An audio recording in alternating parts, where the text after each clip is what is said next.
Stasiun pengisian bahan bakar umum menjadi ujung tombak penyaluran BBM bersubsidi.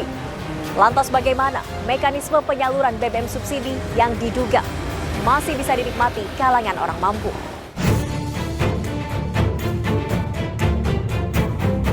Sejumlah stasiun pengisian bahan bakar umum Pertamina saat ini telah menerapkan pencatatan nomor polisi kendaraan bagi kendaraan roda 4 yang mengisi BBM bersubsidi.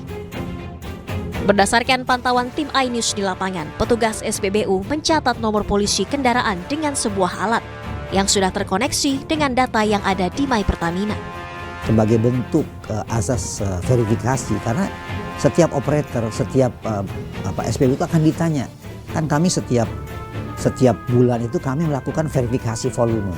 Mereka kalau tidak bisa membuktikan bahwa betul-betul tepat sasaran, artinya itu mereka jika mereka menjual misalnya di atas 60 liter di SPBU itu, maka yang sisanya tidak akan dibayarkan oleh negara subsidinya. Mereka akan, si SPBU akan rugi tentunya. Prinsip itu mencatat nopol dan juga diminta untuk menunjukkan STNK-nya. Ya kan, supaya apa? Supaya betul-betul mobil yang mengisi itu mobil yang sesuai.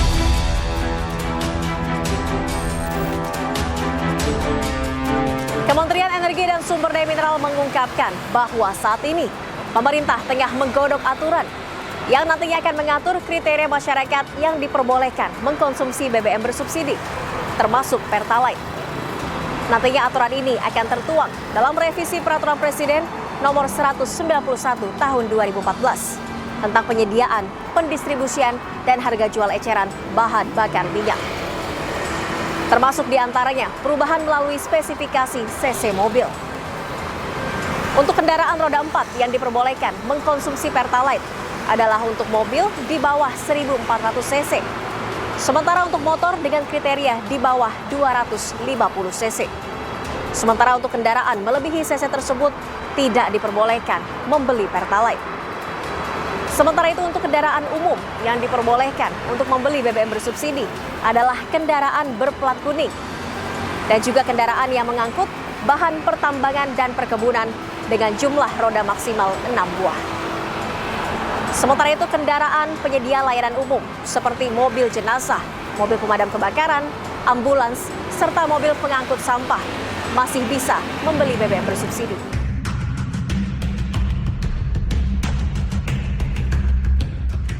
Salah satu penyebab BBM subsidi tak tepat sasaran ialah masih digunakan oleh sejumlah pelaku industri yang sebetulnya mereka tidak masuk dalam bagian dari penerima bantuan.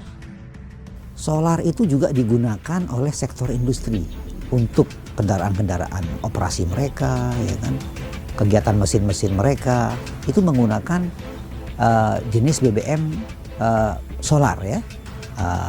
Ini mereka harusnya membeli dengan harga atau solar non subsidi, solar industri istilahnya kan. Nah, tapi ini kan mahal. Ini mahal. Sementara di dekatnya di situ tuh ada SPBU yang menjual dengan harga penetapan yaitu 6.800. Nah, ini ada gap harga inilah yang menyebabkan beberapa oknum masyarakat atau siapapun itu memanfaatkan ini gap ini. Sementara media Wahyudi menilai agar subsidi BBM bisa tepat sasaran, pemerintah seharusnya memberikan subsidi secara tertutup kepada si penerima bantuannya secara langsung. Jadi memang kunci utamanya adalah pengalihan secara perlahan. Yang kedua, perlu ada shifting, jadi subsidi BBM ini digeser kepada bantuan sosial misalnya. Karena kalau tidak dialihkan ke bantuan sosial ya sama saja masyarakat kecil juga akhirnya tidak mendapatkan manfaat dari subsidi ini. Program subsidi BBM yang memang hanya menyasar ya semua orang yang juga akhirnya dinikmati oleh masyarakat kelas atas ya yang punya kendaraan, pagi berangkat ke kantor pakai mobil mewah, mereka juga pulang pakai mobil dan konsumsi dari subsidi BBM-nya jauh lebih besar dibandingkan total konsumsi BBM yang dinikmati oleh masyarakat kelas bawah.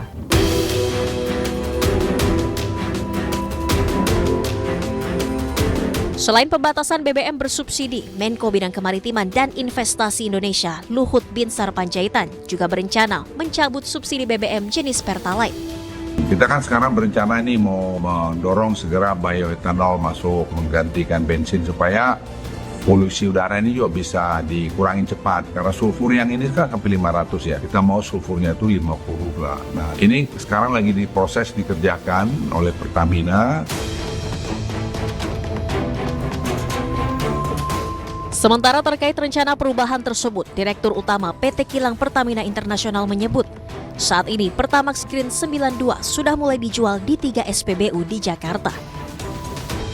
Kita support nanti Patra Niaga yang untuk 17 Agustus itu kan kalau nggak salah diassign 3 SPBU dulu di Jakarta. Oh. Ambil dari Balongan. Oh, Balongan. Kan Balongan udah duluan bisa ultra low sulfur. Karena lebih dekat juga ke Jakarta ya, Pak? Itu Pak. Sulfur di 50 ppm. Ya 50 kan, Pak. Itu apa, Pak? Berarti Semua Euro produk solar dulu, diesel. Oh, diesel dulu. Pertamax Green 92 merupakan campuran antara Pertalite atau RON 90 dengan 7% etanol, sehingga menghasilkan bensin setara RON 92. Kandungan dalam Pertamax Green 92 diklaim lebih ramah lingkungan jika dibandingkan Pertalite. Narasi bahwa ini kemudian pengalihan ke subsidi yang lebih ramah lingkungan juga saya kira kurang tepat. Karena memang problem utamanya adalah subsidi BBM ini dinikmati oleh kelas atas. Kita bisa saksikan lah terutama di kota-kota besar. Siapa pemilik mobil, siapa pemilik mobil pribadi yang mereka setiap hari mengkonsumsi jutaan liter BBM bersubsidi ya, yang sebetulnya ketika diagregatkan itu jumlahnya sangat besar.